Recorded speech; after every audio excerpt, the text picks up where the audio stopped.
The initial concept for the highly unconventional Bat Bomb project, codenamed Project X-Ray by the Office of Strategic Services, or OSS, though it had several military designations, originated in the immediate aftermath of the devastating Imperial Japanese attack on Pearl Harbor in early 1942. The unorthodox idea was conceived not by a conventional military strategist or physicist, but by a highly imaginative Pennsylvania dental surgeon and prolific inventor named Lytle S. Adams. Adams was deeply disturbed and impressed by the massive destructive capacity of fires caused by high explosive and incendiary bombings, yet he recognized that the traditional high-altitude bombing runs being conducted were often notoriously inaccurate and lacked widespread distribution. His revolutionary insight was that a massively dispersed, large-scale deployment of numerous small incendiary devices, carried by a ubiquitous biological agent, would be far more effective at causing widespread, overwhelming, and unstoppable fires within the highly flammable, densely packed Japanese urban centers than any conventional bombing raid. Adams's extremely novel and politically sensitive proposal found its way not through conventional military channels, but directly onto the desk of First Lady Eleanor Roosevelt, who was immediately intrigued and captivated by the sheer novelty, audacity, and potential efficacy of the plan's design. The First Lady became an essential, early advocate and personally referred the unconventional idea to her husband, President Franklin D. Roosevelt. The president, known throughout his administration for his willingness to consider and back highly unconventional and high-risk wartime proposals that bypassed traditional military doctrine, gave the project his preliminary, crucial approval.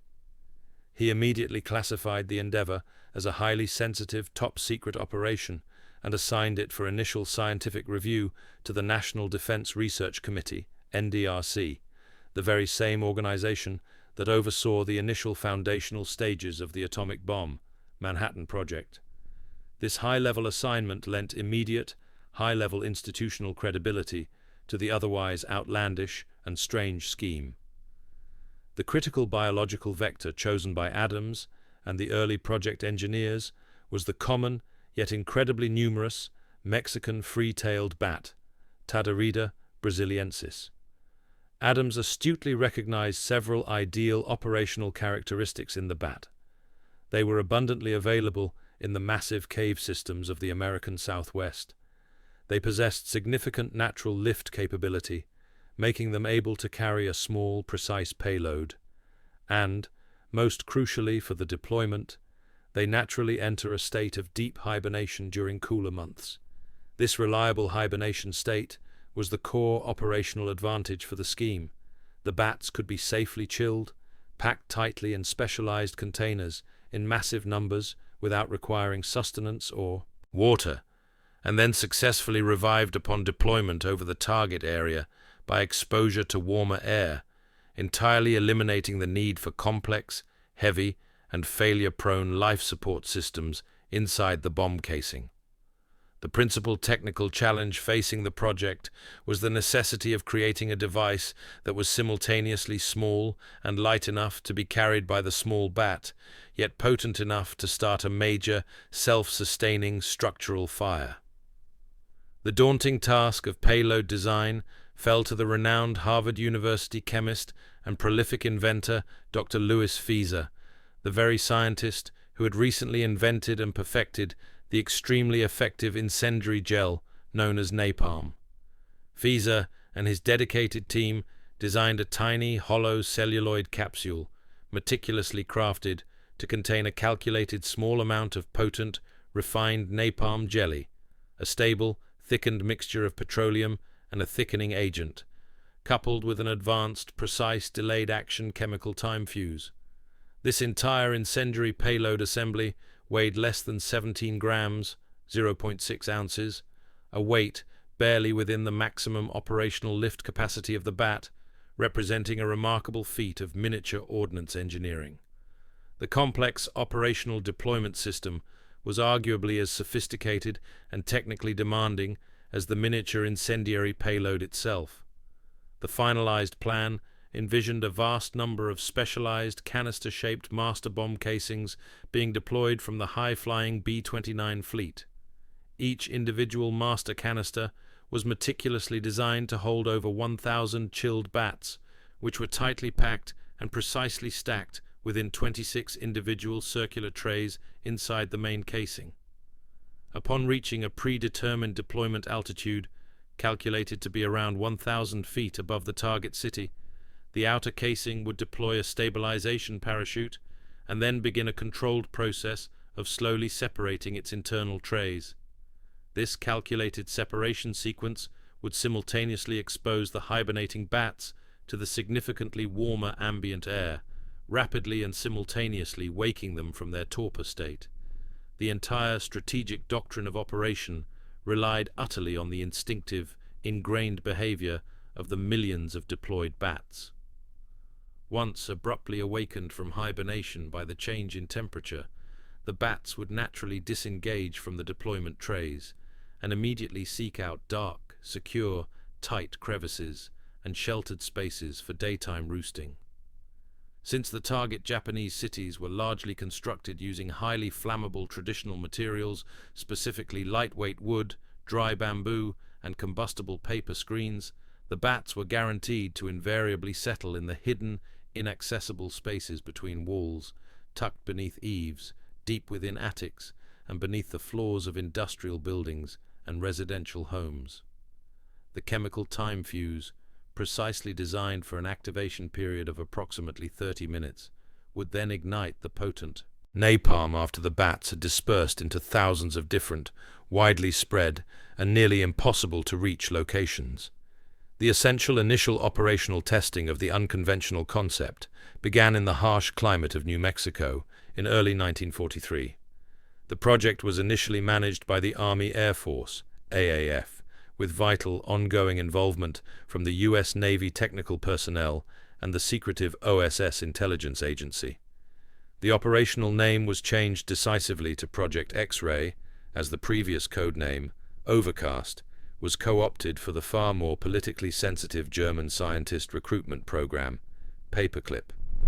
The earliest and most critical large-scale tests were carried out on a meticulously constructed, highly detailed mock-up of a Japanese village, built specifically on the grounds of the secure Carlsbad Army airfield. This mock-up was designed to perfectly simulate the housing construction, density, and urban planning of the Japanese residential and industrial zones. The first attempt at a full-scale integrated test of the deployment canisters and the bats themselves in May 1943 proved to be a chaotic and disastrously effective operational failure, but against entirely the wrong target. During this crucial live-arm test at the Carlsbad Army airfield, the main master bomb casing containing the armed bats was accidentally damaged, causing a premature, uncontrolled release of the live, active bats. These bats, following their natural instincts, immediately scattered across the airbase, roosting inside a crucial fuel storage hangar, beneath the barracks, and under the eaves of the base General S official car. The subsequent simultaneous ignition of the chemical fuses resulted in massive, uncontrolled fires that completely burned down the fuel storage hangar and the General's car, powerfully showcasing the device's destructive potential, but, far more importantly, highlighting the catastrophic lack of reliability and operational control inherent in using a biological vector. The military high command, deeply alarmed and profoundly disappointed by the chaos and failure of the Carlsbad test, rapidly divested itself of the project. Responsibility for the scheme was formally transferred from the Army Air Force to the U.S. Navy in August 1943, under the purview of its own dedicated intelligence and research programs. The Navy brought in new, critically needed rigor, applying stricter engineering standards, and assigned an entirely new team of specialists tasked with immediately addressing the severe reliability issues. Their primary focus was refining the highly temperamental timing mechanisms for the deployment canisters and, perhaps most critically, perfecting the highly delicate biological process of the bats' synchronized waking from deep hibernation. Over the subsequent year, the highly funded and pressured Navy team worked relentlessly to refine the tiny detonators, improve the chemical stability of the napalm payload, and fundamentally improve the mechanical stability of the master bomb casing. The project consumed significant financial and technical resources and continued to be perpetually plagued by persistent technical setbacks and ongoing inter-service rivalry between the AAF and the Navy research teams.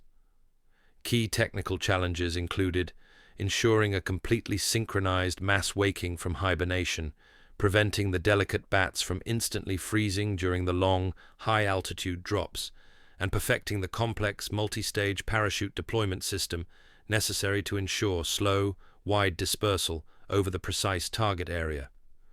Due to the extreme risk of further accidental fires on active military bases, the program was eventually relocated to the remote, isolated environment of Muroc Dry Lake in California, the site of the modern Edwards Air Force Base. This move was essential to allow for more controlled, larger-scale deployment testing away from populated areas and crucial military assets. Under the Navy's oversight, the focus of the tests shifted intensely to perfecting the delayed activation mechanism, the chemical time fuse, to ensure that the fire started only after the bats were completely and securely entrenched deep within the structure's interior, not upon initial impact.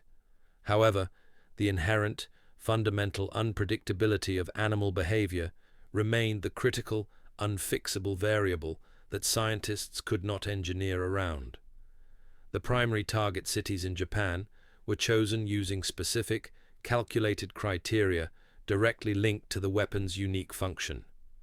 Japanese urban areas at the time relied almost overwhelmingly on traditional, highly flammable construction methods utilizing lightweight, easily combustible materials like wood, bamboo, and dry rice paper screens. This was combined with extremely high population and structure density, making them ripe for fire. The ultimate strategic goal was not a high explosive blast of conventional ordnance, but the calculated creation of thousands of simultaneous, widely dispersed, small fire outbreaks that would rapidly and catastrophically overwhelm the limited, already strained Japanese civilian firefighting and emergency response capabilities. The Project S inventor, the indefatigable Lethal S. Adams, remained closely involved throughout the arduous testing phases, traveling frequently to the remote test sites and advocating passionately for the full implementation of his vision despite the mounting setbacks. His strategic vision remained highly ambitious and unprecedented.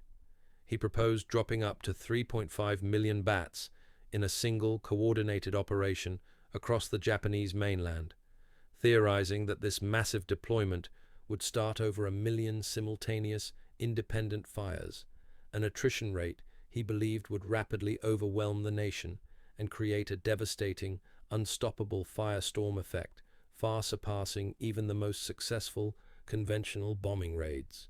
The Bat Bomb project experienced a brief, yet existential, threat from competition originating within the same circles of unconventional weapons development.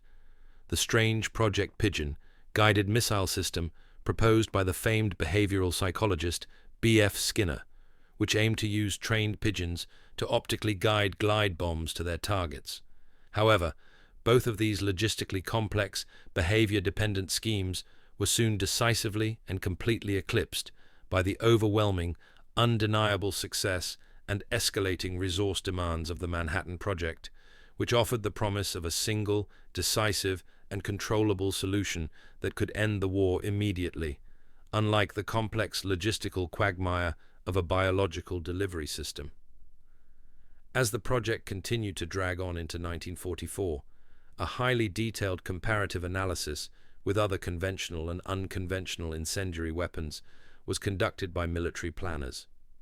The analysis concluded that, mathematically, a single B-29 bomber carrying a full complement of 100 bat bomb canisters, each holding 1,000 bats, could potentially start 10 times as many independent fires as a bomber carrying the same total weight in conventional, proven M69 incendiary clusters, provided, of course, that the incredibly complex system worked flawlessly. This high mathematical potential for mass destruction and efficiency was the sole factor that continually kept the project officially alive, despite the continued, embarrassing operational failures and cost overruns. The continued active involvement of the brilliant chemist Dr. Louis was absolutely instrumental in maintaining the scientific credibility and necessary funding of the project despite its bizarre nature. His dedicated work on the refined, delayed fuse napalm device ensured that the minuscule payload itself was engineered for maximal thermal destruction and ignition capacity. The primary incendiary agent had to be scientifically optimized to be self-sustaining and capable of burning fiercely for an extended duration, at least 5 to 10 minutes long enough to reliably ignite the surrounding wooden structure and prevent easy discovery or simple extinguishment by the Japanese populace. The specialized canister casing used for the aerial deployment was a genuine marvel of highly demanding mechanical and thermal engineering, designed specifically to protect the millions of chilled bats from the immense sub-zero temperatures at high altitude and the extreme drag forces during the initial drop. It incorporated a complex, three-stage timing and deployment system. First, the controlled stabilization parachute deployment. Second, the altitude-based thermal trigger to initiate the critical, gradual waking process. And third, the precisely timed separation of the 26 internal trays to ensure a wide, non-overlapping dispersal pattern over the Japanese city. The financial strain imposed by the project's complexity was significant and ultimately unsustainable. The program's budget ballooned throughout 1944, eventually consuming approximately $2 million, which equates to well over $34 million in modern currency. This steeply rising financial cost, combined with the continued lack of a fully and reliably functioning system, led to increased critical scrutiny from the highest military brass, including General Curtis LeMay, who was simultaneously prioritizing the allocation of funds to far more conventional and proven weaponry, particularly the rapidly expanding and resource-intensive B-29 long-range bomber fleet. The final decisive evaluation of Project X-ray took place in the early spring of 1945.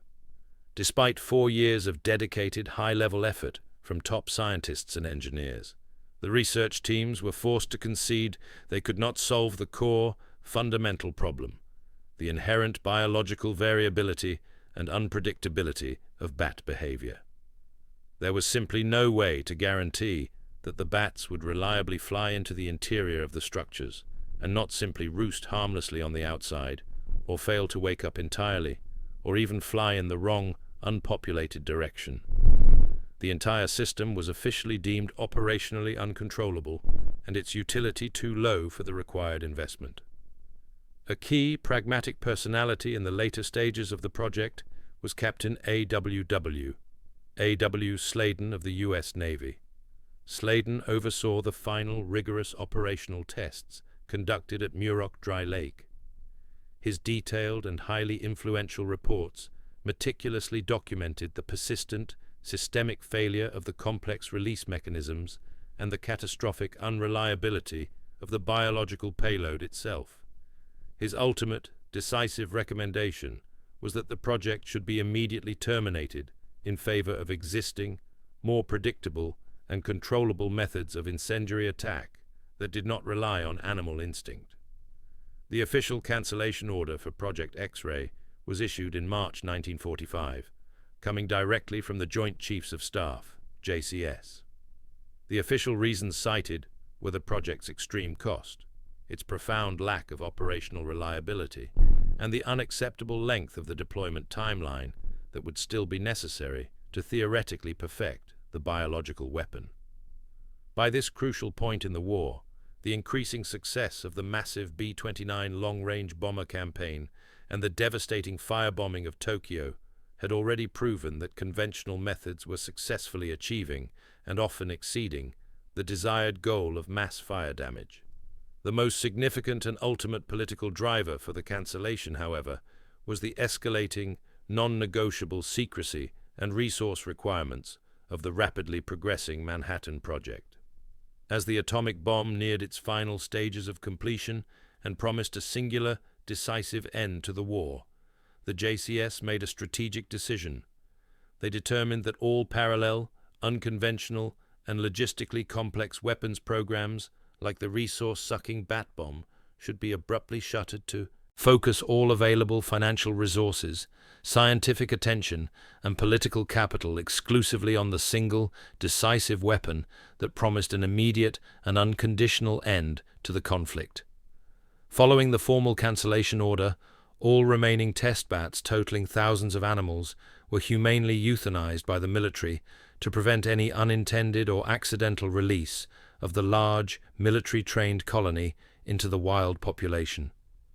Furthermore, all specialized equipment, including the complex canisters, the detailed design blueprints, and all remaining stocks of Dr. Pfizer's tiny napalm devices, were either destroyed or meticulously inventoried under the highest level of security to prevent the sensitive technology and specialized knowledge from ever falling into enemy hands or being subsequently repurposed.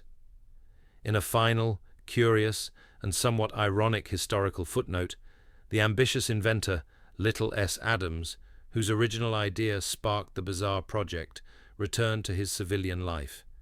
He went on to become a successful civilian dentist and later a prosperous rural mail contractor.